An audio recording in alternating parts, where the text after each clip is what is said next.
सभी लोगों को आइए पाठ संख्या 7 की बात कर रहे हैं और सर्प साप हम लोगों को जो है आप लोगों को बता रहे हैं।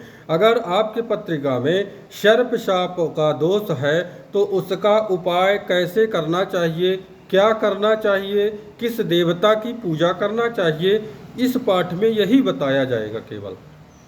तो आइए आगे बढ़ते हैं और आपको बता दें कि यह होरा पराशर के श्लोक में पराशर जी ने बताया है कि सर्प साप के लिए उपाय का यह श्लोक बता रहा है कि ग्रह योग वसे नैवम, यानी कि अब ये ग्रहों के योग से उत्पन्न जो दोष हो रहा है नृणम सत्वा अन्नपत्या, यानी कि ये जो उत्पन्न हो रहा है तो तद दोष परिहारथम नाग पूजनम समारभित। अब कह रहे हैं कि आप नाग की पूजा करो तो आपका दोष दूर हो जाएगा। तो अब आप ये बोलेंगे कि पूजा नाग की हम किस प्रकार करें। हम अब अगर मध्य प्रदेश में हैं तो हमारे इस देश में अलग पूजाएं होती हैं, उत्तर प्रदेश चले जाइए वहाँ अलग पूजा होगी, बिहार जाइए वहाँ अलग पूजा होगी, यानी कि रिवाज जो है बदल जाता है।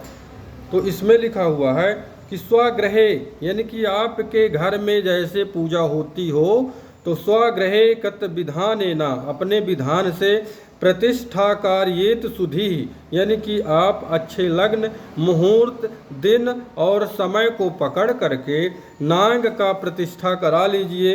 अब नाग किसका बनवाएं, तो इसमें लिखा भी हुआ है कि नाग मूर्ति स्वर्णेन, यानी कि सोने का नाग बनवाएं। ये जब बताया गया था माता पार्वती जी से तो सोना मिट्टी के समान रहा होगा, तब तो माता पार्वती जी से सोना की बात आ रही है। अब कहेंगे आपकी ये तो लूटने वाली बात कर रहे हैं, तो ऐसा नहीं है। अब आज की परिस्थिति में आपके पास जो चीज़ें हैं, चांदी का बनवा लीजिए, नहीं है तो तांबे का बनवा लीजिए, वो भी नहीं है तो मिट्टी का बनवा लीजिए। लेकिन पूजा किस प्रकार करना है, तो पूजा अब अपने जहाँ भी आप प्रश्न करने जाएंगे कि हमें पूजा करना है तो आपको अनेक अनेक बातों को जो है बताएंगे कि ऐसा ऐसा कर लो। तो इसमें ये चीज़ लिखना चाहिए, शास्त्रों के संबंधित पूजा कर लेना चाहिए।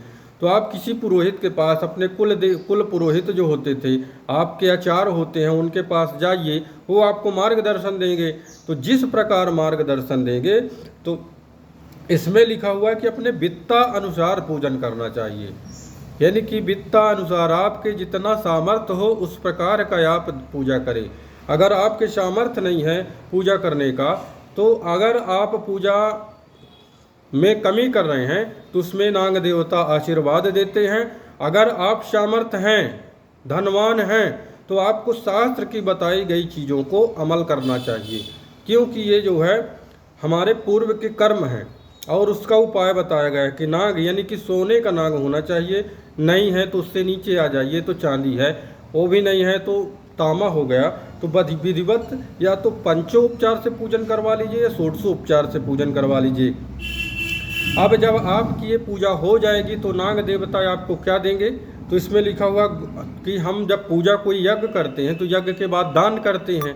तो इसमें लिखा भी हुआ कि यज्ञ हमको दान फिर क्या चीज़ का करना चाहिए, तो लिखा गो यानी गाय का दान करें, भूमि का दान करें, तिल माने हो जाए, मान लीजिए भोजन ब्राह्मण को करा दीजिए। तो ये 3 चीज़ जरूरी है। और फिर लिखा है हिरण्यान, यानी कि दक्षिणा, यानी सिक्का दे दीजिए। तो उस टाइम पे सोने का सिक्का था, अब आज जो चल रहा है उसको दीजिए। आदि तद्यत वित्ताम अनुसारतः, यानी अपने वित्ता अनुसार ये चीज़ें आप दीजिए। एवं कृते तु नागेंद्र प्रसादता वर्धते कुलम, तब नाग देवता से हाथ जोड़ के प्रार्थना करिए तो आपको नाग देवता आशीर्वाद देंगे और संतान का सुख प्राप्त करने के लिए एक अवसर देंगे, जब आप नियम से पूजन करेंगे तब। अब अगर आपके पास समाहित नहीं है, अब मार्केट में देखिए कि क्या सामान चला है। पूजा करने वाले लोग ऐसे हैं कि इतनी छोटी इत्र की शीशी आती है, उसमें इत्र है भी कि नहीं है ये भी नहीं पता, 10 रुपए की दे दो। आपके पास कोई देखिए व्यक्ति आता है, रिश्तेदार आएंगे घर में, तो उसके लिए कितना बढ़िया पुष्पों का हार ले आते हैं आप। अगर भगवान की बात आ जाएगी तो एक नॉर्मल माला दे दो। तो इस चीज़ का भी आपको ध्यान देना है कि पूजा अगर आप नियम से करेंगे इसके आधार पे, तो ये पूर्व के कर्म हैं तो सही हो जाएंगे। ये पराशर जी मैत्रेय जी को समझा रही हैं और माता पार्वती जी को शिव जी ने बताया कि तुम इस नाग की पूजा करो। उनके जो गले में नाग पड़ा है तो साफ साफ बता दिए थे कि देवी इस नाग की पूजा करो तो ओरिजिनल की तो करेगी नहीं, इसलिए कि भय है, तो बोले स्वर्ण की मूर्ति बनवा लो। ये संवाद उनके और शिव जी के बीच में हो रहा था, तभी ये होरा पराशर का श्लोक है। तो अगर आप इस प्रकार बताए गए अनुसार के पूजन करेंगे तो आपका काम होगा। नमस्कार।